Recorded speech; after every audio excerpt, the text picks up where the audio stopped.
মিলাদুন্নবী না করলে কি নবীর অবমাননা করা হয়, বা নবীকে অসম্মান করা হয়, নবীর সাথে বেয়াদবি করা হয়, নাকি নবী আলাইহিসসালামের আনুগত্যকে অক্ষরে অক্ষরে মানতে গিয়ে করা হয় না?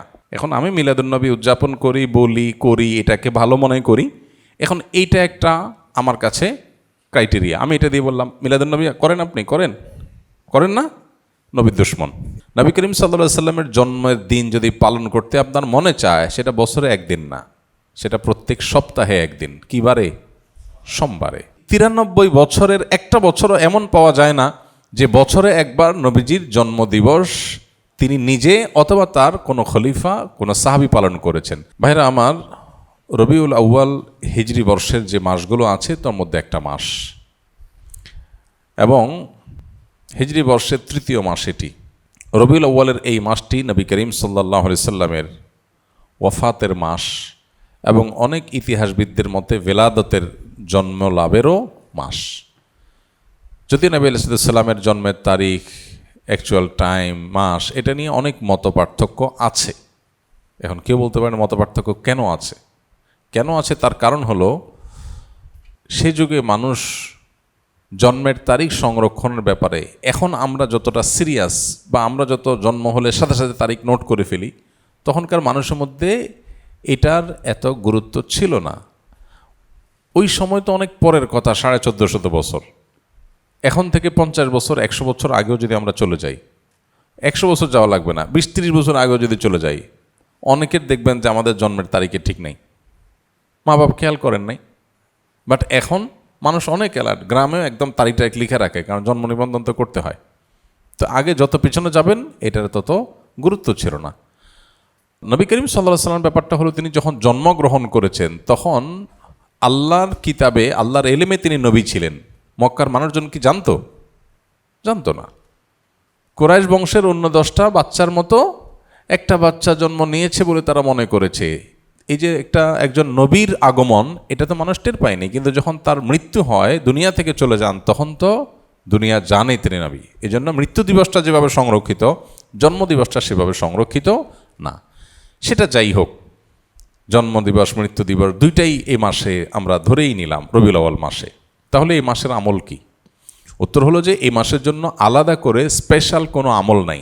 আমল হলো সারা মাসের, সারা বছরের। সেটা কি? সেটা হলো নবী করিম সাল্লাল্লাহু আলাইহি সাল্লামের সুন্নাহকে অনুসরণ করা, তাকে সব কিছুর চাইতে, সবার চাইতে বেশি ভালোবাসা দেওয়া, এবং তার আদর্শকে নিজের মধ্যে ধারণ করা। এই কাজগুলো যদি আমরা করি, তার প্রতি ঈমানদার দাবিদার যারা, তাহলে ইনশাআল্লাহ কিয়ামতের ময়দানে তার সুপারিশ, তার সাথে জান্নাতে থাকা, আরও আল্লাহ তাআলা বিভিন্ন নেয়ামতের অধিকারী আমরা হতে পারবো। আর যদি আমরা রবিউল মাস আসলো আর 1-2টা মিলাদ পড়লাম, কিয়াম করলাম, বা কিছু আমল নবী সাল্লাল্লাহু আলাইহি সাল্লামের মহব্বতের নামে করলাম, আর করে যদি মনে করি যে আমার দায়িত্ব আদায় হয়ে গেছে, সেটা ভুল হবে। আমাদের সমাজের মানুষের হলো নেচার হলো যে রবিউল আউয়াল এলে তোমার গান গাই, ও রবিউল আউয়াল গেলে তোমায় ভুলে যাই। তো নবী সাল্লাল্লাহু আলাইহি সাল্লামের ইত্তেবা কোনো মাসের সাথে সম্পৃক্ত না, সারা বছরের, সারা জীবনের জন্য। বিধায় রবিউল আউয়াল মাসের জন্য কোরআন অথবা হাদিসে আলাদা কোনো আমল, বিশেষ কোনো আমলের কথা বলা নেই। সম্মানিত 4টি মাস আছে, সে 4টি মাসের কথা ভিন্ন, যেমন জিলকদ, জিলহজ, মুহররম আর রজব মাস। আর রমজান মাসের বিশেষ ফজিলত আছে। মাসগুলো সবই সমান, এগুলোর বিশেষ স্পেশাল কোনো আমল নাই, যেমন রবিউল আউয়ালেও আলাদা করে কিছু নাই। নবী করিম সাল্লাল্লাহু আলাইহি সাল্লামের জন্মের দিন হলো সোমবার। কি বার? সোমবার। এই দিনটাতে মুসলমানদের জন্য নফল রোজা রাখা উত্তম। যদি সুযোগ থাকে আমরা নফল রোজা রাখতে পারি, সেটা সুন্নাহ আদায় হবে। নবী আলাইহিস সালাম সোমবারে রোজা রাখতেন, এবং তাকে জিজ্ঞাসা করা হয়েছে, সুইলা আন সিয়াম ইয়াউমিল ইথনাইন। নবী আলাইহিস সালামকে সোমবার রোজা সম্পর্কে জিজ্ঞাসা করা হয়েছিল, কেন রাখেন? তখন তিনি বলেছেন, যাকা ইয়াউমুন উলিদতু ফীহ, কারণ এটা এমন দিন যেদিনে আমার জন্ম হয়েছিল। তো নবী আলাইহিস সালামের জন্মকে ঘিরে যদি কিছু করার থাকে, সেটা হলো সোমবারে রোজা রাখা। এর বাইরে জন্মের বার্ষিকী পালন, এই কালচারটা তখন ছিলই না নবী আলাইহিস সালাম বা সাহাবীদের মধ্যে। এখন যেরকম আমরা জন্মদিবস বছরে একবার পালন করি, নবী করিম সাল্লাল্লাহু আলাইহি সাল্লামের জন্মের দিন যদি পালন করতে আপনার মনে চায়, সেটা বছরে একদিন না, সেটা প্রত্যেক সপ্তাহে একদিন। কি বারে? সোমবারে। এটা বিশুদ্ধ হাদিস দ্বারা প্রমাণিত। এর বাইরে যদি আপনি বলেন না আমি বার্ষিকী পালন করব, তাহলে এই জন্মের বার্ষিকী পালন করার এই কৃষ্টি, এই কালচার এসেছে প্রকৃতি পূজারীদের মধ্য থেকে। একসময় খ্রিস্টান ধর্মের মানুষেরাও এটার তীব্র সমালোচনা এবং বিরোধিতা করত, নিষিদ্ধ ছিল। পরবর্তীতে খ্রিস্টানরা তাদের নবী ঈসা আলাইহিসসালামের জন্মদিবস পালন করা তারা যখন শুরু করেছে, এখন এক শ্রেণী মুসলমানরা মনে করা শুরু করলো যে তারা যখন তাদের নবীরটা পালন করে, তাহলে আমরা কেন আমাদের নবীরটা পালন করব না? ভালো নিয়তেই তাদের অনুসরণ করার চিন্তা শুরু করেছে। অথচ নবী সাল্লাল্লাহু আলাইহি ওয়াসাল্লাম বলেছেন, একটা সময় আসবে তোমরা মুসলমানরা তারা তাদের অনুসরণ করবে, 1 বিগত গেলে তোমরা 1 বিগত যাবে, 1 হাত গেলে তোমরাও 1 হাত যাবে। তারা গর্তে গিয়ে ঢুকলে গুইসাপের তোমরাও সেখানে গিয়ে ঢুকবে। তখন নবী আলাইহিসসালামকে সাহাবী জিজ্ঞাসা করেন, কাদের কথা বলছেন? ইহুদি খ্রিস্টানদের কথা? তখন নবী আলাইহিসসালাম বলেছেন, তারা ছাড়া আর কাদের কথা বলবো? তাদের কথাই বলেছি। অর্থাৎ তারা যা করে আমরা তা করব। এখন ওদের নবীর জন্মদিবস উদযাপনের নামে তারা ক্রিসমাস ডে পালন করে, যদিও সেদিন ঈসা আলাইহিস সালামের জন্ম হয়েছে কিনা সেটা আর এক ঐতিহাসিক বিতর্কের বিষয়। কিন্তু আমরা মুসলমানরা অনেকে মনে করি তাহলে আমরা আমাদের নবী মুহাম্মদ সাল্লাল্লাহু আলাইহি সাল্লামের জন্মদিবস অনুসরণ করব। আমাদের নবী মুহাম্মদ সাল্লাল্লাহু আলাইহি সাল্লামের জন্মের পর উনি দুনিয়াতে বেঁচে ছিলেন কত বছর? 63 বছর। ওনার মৃত্যুর পর সাহাবীরা প্রায় শতবর্ষের মতো, সর্বশেষ সাহাবী দুনিয়া থেকে যাওয়ার ইতিহাসটা প্রায় কয়েক যুগ, শতবর্ষের মতো। এবং খোলাফায়ে রাশেদা তারপরে দুনিয়াতে বেঁচে ছিলেন কত বছর? 30 বছর। তাহলে শুধু খোলাফায়ে রাশেদের কথাই যদি বলি, নবী আলাইহিস সালামের 63 আর 4 খলিফার 30, তাহলে কত হয়? 93 বছর। ইসলামের স্বর্ণযুগে খোদ নবী সাল্লাল্লাহু আলাইহি সাল্লাম এবং 4 খলিফার এই 93 বছরের একটা বছরও এমন পাওয়া যায় না যে বছরে একবার নবীজির জন্মদিবস তিনি নিজে অথবা তার কোনো খলিফা, কোনো সাহাবী পালন করেছেন। তো তাদের চাইতে কি আমরা তাকে বেশি ভালোবাসি? আল্লাহ কোরআনে যাদের প্রশংসা করেছেন তার নবীর অনুসারী হিসাবে, তো তিনি নিজে যেটা করেন নাই, তার খলিফারা যেটা করেন নাই, তার সাহাবীরা যেটা করেন নাই, এখন খ্রিস্টানদেরটা দেখে দেখে আমরা করব, এটা ইসলাম না, এটা ইসলামের নামে বিভ্রান্তি। আল্লাহ আমাদেরকে বোঝার তৌফিক দান করুন। আমরা যদি নবী আলাইহিস সালামের প্রতি মহব্বত এর দাবিদার হই, তাহলে ইন্নাল মুহিব্বা লিমান ইউহিব্বু ইউতিউ, যে কাউকে ভালোবাসার দাবি করে সে তার কথা শোনে। তো নবী সাল্লাল্লাহু আলাইহি সাল্লামের কথা যদি শুনি আমরা, তাহলে ইহুদি খ্রিস্টানদের সাথে মিল রাখতে হবে নাকি বেমিল? কারণ তিনি তো বলেছেন খালিফুল ইয়াহুদ, ওদের ব্যতিক্রম করবে। প্রতি রাকাত নামাজে আপনি বলতেছেন গায়রিল মাগদুবি আলাইহিম ওয়ালাদ-দাল্লিন, আল্লাহ ইহুদিদের মতো আপনার গজবপ্রাপ্ত আর খ্রিস্টানদের মতো গোমরাহ যেন আমি না হই, এই 2 পথে যেন আমি না চলি। আর আপনি এদিকে নবীর মহব্বতের নামে সেই পথে যদি চলেন, তাহলে সেটা কি হলো? আমাদের যে সমস্ত ভাইরা মিলাদুন নবী উপলক্ষে বিভিন্ন উদযাপন করেন, ওনার নবী সাল্লাল্লাহু আলাইহি সাল্লামের মহব্বতেই করেন, এতে কোনো সন্দেহ নাই। নবী করিম সাল্লাল্লাহু আলাইহি সাল্লামের ভালোবাসাতেই করেন। ভালোবাসাটা নবী আলাইহিস সালামের প্রতি ভালোবাসাটা, আবেগ থাকাটা প্রশংসনীয়, কিন্তু আমাদের ভালোবাসার প্রকাশ হতে হবে সুন্নাহসম্মতভাবে। কিভাবে? সুন্নাহসম্মতভাবে।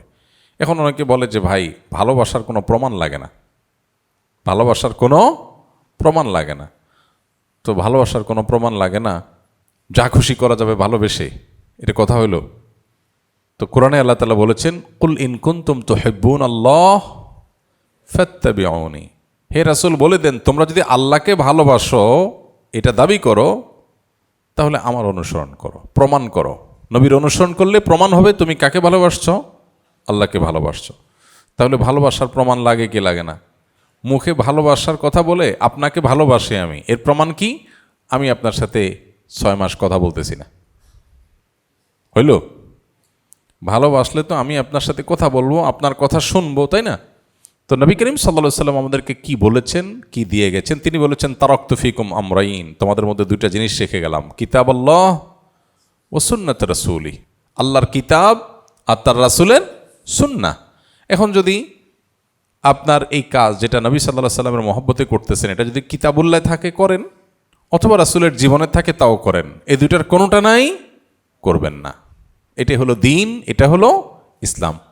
ইসলামের মধ্যে মন গড়া কিছু মধ্যখান থেকে প্রবেশ করলে তার নাম কি? বিদআত। আর সমস্ত বিদআতের ঠিকানা কোথায়? জাহান্নাম।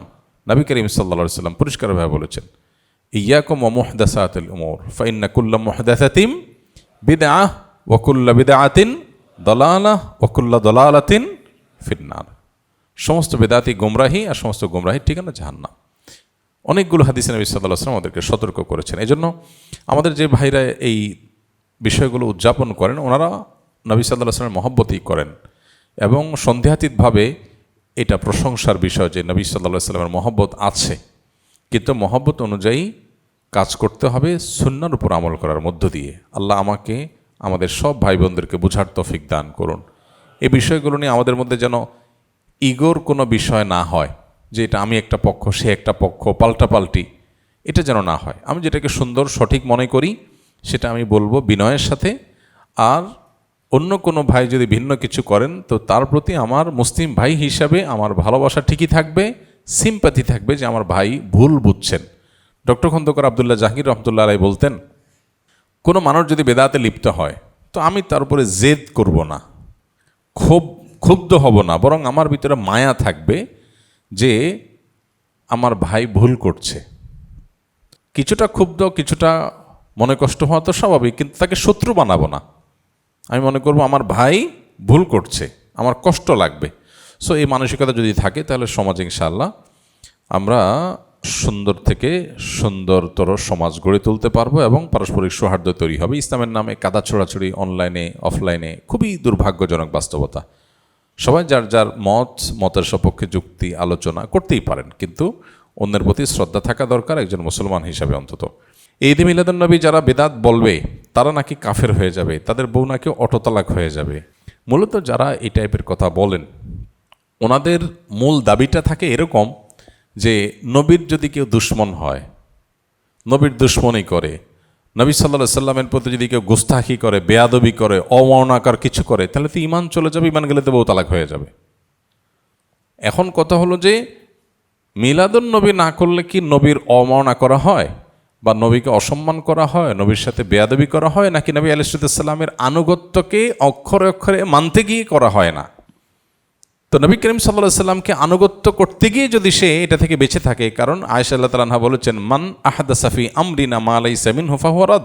যে ব্যক্তি আমাদের দিনের বিষয়ে কোনো কিছু নতুন সৃষ্টি করলো যেটা দিনের অংশ না, সেটা বাতিল, সেটা বাদ দিয়ে রাখতে হবে। তো সেজন্য যদি কেউ জন্মদিবস পালনের কালচারকে যদি কেউ অ্যাভয়েড করে, যে নবীজি নিজেও করেন নাই, সাহাবীরাও করেন নাই, খোলাফা রাশেদাও করেন নাই, সেটা আমি কেন করতে যাব, এই জায়গা থেকে কেউ যদি বিরত থাকে, সে বরং সাচ্চা মুসলমান হওয়ার দলিল হবে। বাকি নবীর দুশ্মনী করলে তার জন্য এই কথা ঠিকই আছে, কিন্তু কেউ মিলাদ না পড়া মানে সে নবীর দুশ্মন, এটা তো বড় মুশকিল কথা। এখন ব্যাপারটা কেমন হয়ে গেল, একটা উদাহরণ দিই ছোট করে। ধরেন আমি আপনাকে বললাম যে আপনি যদি ভালো মানুষ হয়ে থাকেন তাহলে আমাকে একটা চা খাওয়ান। একটা উদাহরণ জাস্ট বোঝার জন্য। আপনি চাটা খাওয়ালেন না, না ভাই আমি আপনার চা খাওয়ান, তাহলে আপনি তো খারাপ মানুষ। আমি একটা ক্রাইটেরিয়া সেট করলাম ভালো মন্দের, করে ওইটা দিয়ে আমি ভালো খারাপ সার্টিফিকেট দেওয়া শুরু করে দিলাম। কেমন হলো বিষয়টা? এখন আমি মিলাদুন্নবী উদযাপন করি, বলি, করি, এটাকে ভালো মনে করি। এখন এইটা একটা আমার কাছে ক্রাইটেরিয়া, আমি এটা দিয়ে বললাম মিলাদুন্নবী করেন, আপনি করেন না, নবীর দুশমন। তো ব্যাপারটা এরকম হয়ে গেল না? যেমন এই যে আপনার আমাদের দেশের স্বাধীনতার জন্য, আমাদের মাতৃভাষায় কথা বলার অধিকার এনে দেওয়ার জন্য যে মানুষগুলোর জীবন দিতে হয়েছে, আমরা তাদের প্রতি কৃতজ্ঞ না অকৃতজ্ঞ? কৃতজ্ঞ। মাল্লাম ইয়াশকুরিন নাস লাম ইয়াশকুরিল্লাহ। বান্দা শুকর আদায় না করলে আল্লাহ শুকরও আদায় হয় না। তো যাদের মাধ্যমে আমরা দেশ পেয়েছি, মায়ের ভাষায় কথা বলার অধিকার পেয়েছি, তাদের প্রতি জুলুম হয়েছে, আমরা অবশ্যই তাদের প্রতি কৃতজ্ঞ। কৃতজ্ঞতা আদায় করে আমরা তাদের জন্য মনের ভেতর থেকে দোয়া করি, আল্লাহ আপনি তাদেরকে মাগফিরাত দিয়ে জান্নাতের আলা মাকাম দান করেন। এখন আপনি বলতেছেন ভাই, আমি আমাদের স্বাধীনতা যুদ্ধে শাহাদাত বরণকারী মানুষদের জন্য, ভাষা আন্দোলনের শাহাদাত বরণকারী মানুষদের জন্য একটা আলোচনা অনুষ্ঠান করব এখানে, 5 লাখ টাকা খরচ হবে, আপনি 10,000 টাকা দিবেন চাঁদা, খরচ কোত্থেকে আসবে, খরচের জন্য দিবেন। আপনি দিলেন না, আমি বললাম আপনি স্বাধীনতা বিরোধী, আপনি দেশ বিরোধী। চাঁদা দেন নাই কিসের জন্য? স্বাধীনতা যুদ্ধে শাহাদ বরণকারীদের প্রোগ্রামের জন্য। ভাই আপনি একটা ক্রাইটেরিয়া সেট করে যদি আমাকে বলেন যে ভাই আপনার ভিতরে দেশপ্রেম নাই, কেন? কারণ আপনি বেদিতে ফুল দিতে যান নাই। ভাই আপনি তো বেদিতে ফুল দিতে গেছেন, আমি তো দোয়া করছি, ফুল দিয়েছেন যে এটা কি শহীদের কবরে গেছে, কিন্তু আমার দোয়াটা তো তার কাছে যাবে, তো কাজের কাজটা তো আমি করলাম। এখন আপনি আমার বলতেছেন ভাই দেশপ্রেম নাই, কেমন হলো জিনিসটা? ঠিক একইভাবে মিলাদুন নবী কেউ পালন করছেন নবী করিম সাল্লাল্লাহু আলাইহি ওয়াসাল্লামের মহব্বতে, আপনি করছেন, এখন বলতেছেন ভাই এইটা না করলে নবীর দুশমন, কেমন হয়ে গেল জিনিসটা? আপনি একটা ক্রাইটেরিয়া সেট করে ওইটা দিয়ে নবীর দুশমন সবাইকে মাফ করছেন, এটা সঠিক না। আল্লাহ আমাদের ভাইদেরকে বোঝার তৌফিক দান।